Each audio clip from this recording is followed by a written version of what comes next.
안티에이징 시술에서 리프팅은 빼놓을 수 없는 영역인데요. 오늘은 이 중에서 가장 대표적인 서마지와 울세라에 대해서 좀 비교해보고 가장 많이들 궁금해하시는 부분 위주로 좀 정리해보도록 하겠습니다. 먼저 고주파 리프팅은 피부에 집중한다라고 말씀을 드리는데요. 고주파 자극을 통해서 피부 콜라겐 밀도를 증가시킴으로써 자연스럽게 탄력이 좋아지고 피부결이 좋아지는 효과를 기대할 수 있습니다. 초음파 리프팅의 경우는 피부 아래 원하는 깊이의 에너지를 집중시켜줍니다. 이렇게 되면 강한 열이 집중된 스마스층이 오징어를 굽듯이 수축하면서 위쪽의 피부를 안쪽으로 잡아당겨주는 방향으로 힘이 작용하게 되고 딱 달라붙는 효과를 볼 수 있게 되는 것입니다. 그래서 정리해보면 피부 탄력이 떨어지고 늘어진 모공과 잔주름이 가장 고민이다. 나는 얼굴에 살이 없고 피부가 얇은 편이다 라고 한다면 서마지 쪽이 가장 적합한 리프팅 시술이 되겠고요. 이미 눈에 보일 정도로 살이 처져서 굴곡진 라인이 생긴 경우 혹은 두툼한 살집이 고민이다.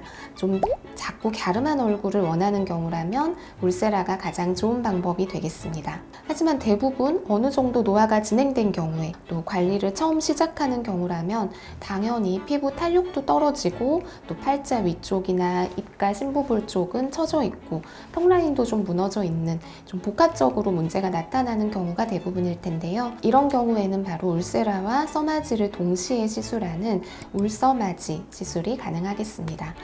수술 없이도 좀 자연스럽게 또 볼거짐 같은 부작용 없이 자연스러운 리프팅 효과를 기대할 수 있겠습니다. 서마지와 울세라는 얼마 만에 한 번씩 시술을 받나요? 일단 서마지의 시술 주기는 1년 정도, 또 울세라 같은 경우는 대략 6개월 정도로 말씀드리고 있는데요.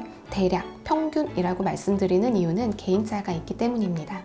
시술을 받다가 안 받으면 갑자기 확 더 나빠지나요? 한 번도 시술을 받지 않았을 때보다 더 노화하거나 나빠지는 것은 당연히 아니겠고요. 당장은 엄청나게 눈에 띄는 변화가 없더라도 이렇게 5년, 10년을 꾸준히 관리했다라고 하면 5년 후, 10년 후에는 당연히 이런 리프팅, 탄력 관리를 한 번도 안 한 피부와는 확연히 다른 모습을 기대하실 수 있을 것입니다. 서마지나 울세라 모두 그 시술 시 에너지의 강도를 조절할 수 있는데요. 콜라겐이 변성할 수 있는 정도의 자극을 만들어주는 것이기 때문에 아무래도 더 많은 에너지를 전달하면 조금 더 효과를 기대할 수 있겠습니다. 특히 서마지나 울세라 같은 경우는 또 비용도 상당히 있기 때문에 한번 큰맘 먹고 하는 시술 좀 충분히 효과를 보실 수 있도록 너무 힘들지 않은 선에서는 에너지를 좀 충분히 쓰고 있고요.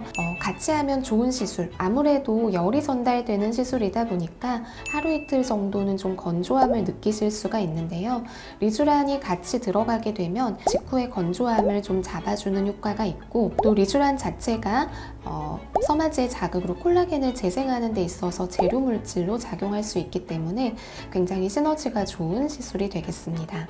이렇게 오늘은 서마지와 울세라에 대해서 좀 비교해서 말씀을 드렸는데요. 서마지는 피부가 얇고 얼굴에 살이 없고 좀 잔주름이 많고 피부 탄력이 고민일 경우에 더 추천드리고 있고 울세라 같은 경우는 피부가 두껍고 좀 처짐이 많은 경우에 하시면 좋은 시술이 되겠습니다. 하지만 이것을 언제나 이제 공식처럼 일괄적으로 적용할 수 있는 것은 아니고요. 시술 전에는 충분한 상담을 통해서 나에게 가장 적합한 리프팅을 또 가장 적절한 샷수와 에너지 레벨로 받으시면 가장 최선의 결과를 기대하실 수 있을 것 같습니다. 안티에이징 플래너 최보영 원장이었습니다.